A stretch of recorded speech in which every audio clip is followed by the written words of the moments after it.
সম্মানিত উপস্থিতি, এখন মানুষ আলোচনা শুনে এবং বলে কি জানেন, বাইরে থেকে শুনে যে কণ্ঠটা ভালো কিনা, একটু হাসি তামসা হবে কিনা, মানে একটু মজা হবে কিনা, এটা শুনতে চায়। আবার নিরেট তিন শ্রেণীর শ্রোতা এখানে আসে, তিন শ্রেণীর।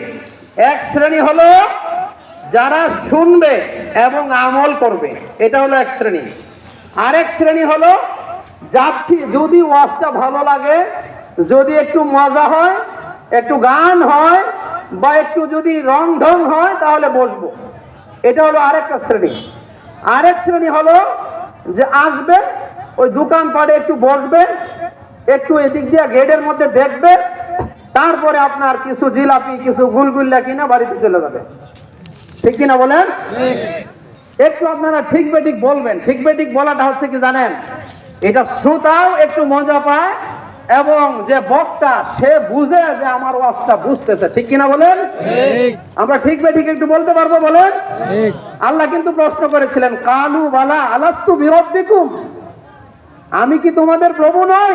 তখন আমরা কি বলেছিলাম? কালু বালা, আমরা বলেছিলাম যে হ্যাঁ, আপনি আমাদের প্রভু। সম্মানিত উপস্থিতি, আমি আপনাদের সম্মুখে কিছু ওয়াজ করে আপনাদেরকে আনন্দ দিতে পারবো, বিষয়টা এমন নয়। তবে আমি গুনাহগার, এখানে যারা আছে সবচেয়ে আমি গুনাহগার। এই গুনাহগারের দোয়া এবং আল্লাহ পাক যারা আমরা আলোচনা শুনবো, তারা যেন আমরা আমল করতে পারি। বিশেষ করে আমি কিছুদিন আগে আমি খুব মাজলুম ছিলাম, মাজলুমের দোয়া আল্লাহর কাছে কবুল হয়েছে কিছুদিন আগে। যেমন 21 সনে একবার জেলে গিয়েছিলাম, 1 মাস ছিলাম। এরপরে এই মামলায় গত নভেম্বরে আমি এই সভায় আসতে পারি নাই, আমি জেলখানাতে ছিলাম গত 6 তারিখ থেকে আপনার 12 তারিখ পর্যন্ত, ডিসেম্বরের 7 তারিখ পর্যন্ত। ওই সময়টা ছিলাম আমি মাজলুম, আর ওই সময় আমার চোখ দিয়ে কান্না আসছে বেশি, দোয়াগুলি কবুল হয়েছে বেশি। এখন কিন্তু আমরা মাজলুম না, এখন অনেক আনন্দ উপভোগ করতেছি কিনা বলেন? কথা বলবেন, করতেছি কিনা? এখন মুসলমানের অন্তরে যারা আপনার টুপি দাড়ি আছে এবং যারা ইসলামের কথা বলে, তাদের মনে একটা আনন্দ আছে না নাই বলেন? আনন্দ আছে না নাই? এটা আপনারাও বুঝেন, কারণ এই সম্মেলন করতে গেলে আপনার অনুমতি লাগলো। ঠিক কিনা বলেন? কথা বলবেন একটু। এই সম্মেলনটা করতে গেলে এভাবে করতে পারলেন না, আর এভাবে বসেও থাকতে পারলেন না, একটু চিন্তা লাগতো, না জানি কে আসে পড়ে।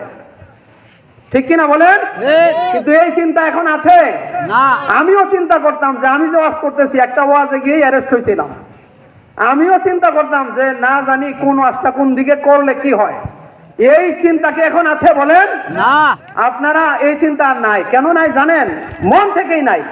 এখন বোঝা যায় যে না, আমাকে এখন অ্যারেস্ট করবে না, এখন অ্যারেস্ট করবে না, এটা অন্তরে সাক্ষী দিয়ে দিচ্ছে। সম্মানিত উপস্থিতি, এটা দুনিয়াটা হচ্ছে মুমিনের জন্য একটা জেলখানা, কিন্তু আনন্দতে আপনার আনন্দটা এমন করা যাবে না যে আল্লাহকে ভুলে যায়। আমরা আল্লাহকে স্মরণ করতে হবে সুখে দুঃখে সব সময়। ঠিক কিনা বলেন? সুখে দুঃখে সব সময় আল্লাহকে স্মরণ করতে হবে। কেউ যদি সুখের সময় আল্লাহকে ভুলে যায়, হবে আপনার? হবে বলেন? দুঃখের সময় আল্লাহকে ডাকে, কিন্তু সুখের সময় ভুলে যাওয়া যাবে না।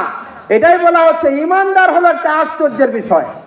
ঈমানদারদের জন্য বলা হয়েছে আজাবাল্লিল মুমিন, অর্থাৎ মুমিনদের জন্য একটা আশ্চর্য। কি আশ্চর্য? যখন তারা কি করে জানেন? যখন তারা ভালো থাকে তখনও তারা আল্লাহর নাম স্মরণ করে, এবং যখন তারা মুসিবতে থাকে তখনও তারা আল্লাহর নাম স্মরণ করে। বলেন সুবহানাল্লাহ। এখন আমরা করি কি? যখন মুসিবত আসে তখন একেবারে আপনার অস্থির হয়ে যায়, একবারে অস্থির হয়ে যায়। মুসিবত কার পক্ষ থেকে আসে বলেন তো? আল্লাহ। বলেন কার পক্ষ থেকে আসে? আল্লাহ। মা আসাবা মিন মুসিবাতিন ইল্লা বিইযনিল্লাহ, আল্লাহর অনুমতি ব্যতীত কোনো মুসিবত আসে না।